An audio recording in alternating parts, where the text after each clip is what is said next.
नमस्कार, एनसीआर पत्रिका में आप सभी का स्वागत है। कल यानी 20 जनवरी को डोनाल्ड ट्रंप ने अमेरिका के 47वें राष्ट्रपति के रूप में शपथ ले ली है। वहीं शपथ ग्रहण के तुरंत बाद ही उन्होंने कई महत्वपूर्ण और कड़े फैसले भी लिए, जिनकी उम्मीद पहले से ही की जा रही थी। उन्होंने इन फैसलों को अमेरिका के विकास और उसकी प्राथमिकताओं को ध्यान में रखते हुए लागू किए हैं। ट्रंप ने शपथ ग्रहण के बाद कहा कि उनका उद्देश्य अमेरिका को एक बार फिर से महान राष्ट्र बनाना है और इसका स्वर्णिम युग अब शुरू हो चुका है। ऑफिस पहुंचने के बाद उन्होंने कई कार्यकारी आदेशों पर हस्ताक्षर किए, जिनमें से कई फैसले जो बाइडेन प्रशासन की नीतियों को पलटने वाले थे। सबसे पहले बात करें तो ट्रंप ने 6 जनवरी 2021 को कैपिटल हिल पर हुए हमले के दोषी ठहराए गए 1500 लोगों को माफी देने का आदेश जारी किया है। यह फैसला ट्रंप की नीति का हिस्सा है, जिसमें वे अपने समर्थकों को राजनीतिक और कानूनी सुरक्षा प्रदान करना चाहते हैं।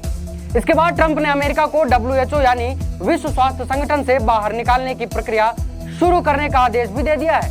दरअसल उनका यह मानना है कि WHO की नीतियां अमेरिका के हितों के विपरीत हैं और इनमें से सुधार की आवश्यकताएं हैं। वहीं एक बार फिर ट्रंप ने पेरिस जलवायु समझौते से अमेरिका को बाहर निकालने का एक बड़ा फैसला किया है। ट्रंप ने इसे अमेरिका के आर्थिक और औद्योगिक विकास के लिए बाधक बताया है।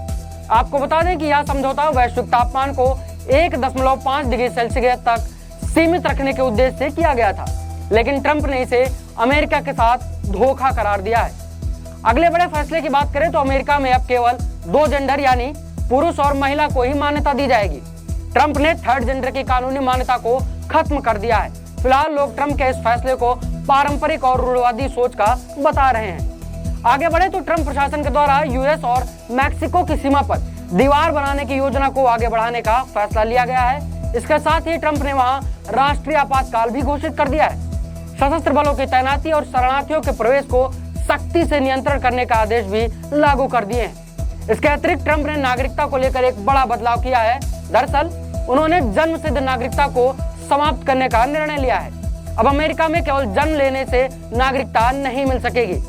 इस फैसले का मुख्य उद्देश्य अवैध प्रवासियों और उनके बच्चों पर नियंत्रण लगाना बताया जा रहा है।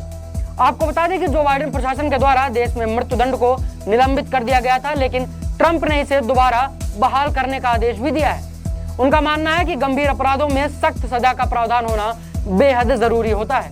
इसी प्रकार ट्रंप ने मैक्सिको और कनाडा पर 25% टैरिफ लगाने का भी आदेश दिया है। इसके अलावा उन्होंने इलेक्ट्रॉनिक्स वाहनों का बढ़ावा देने वाली सभी योजनाओं को फिलहाल रद्द कर दिया है। उनका कहना है कि इन नीतियों से अमेरिका उद्योगों को काफी नुकसान हो रहा है।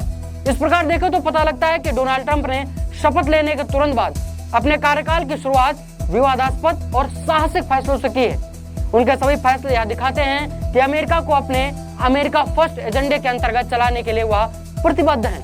हालांकि उनके कई फैसलों को लेकर अंतर्राष्ट्रीय और राष्ट्रीय स्तर पर कई आलोचनाएं भी देखनी पड़ सकती हैं, लेकिन देखने वाली बात यह होगी कि आने वाले समय में ट्रंप प्रशासन की नीतियां अमेरिका के समाज, अर्थव्यवस्था और वैश्विक भूमिका पर कितना गहरा प्रभाव डाल सकेंगी। तब तक आप सभी अपनी सेहत का ध्यान रखें और देश और दुनिया की तमाम खबरों के लिए देखते रहे हमारे चैनल एनसीआर पत्रिका को।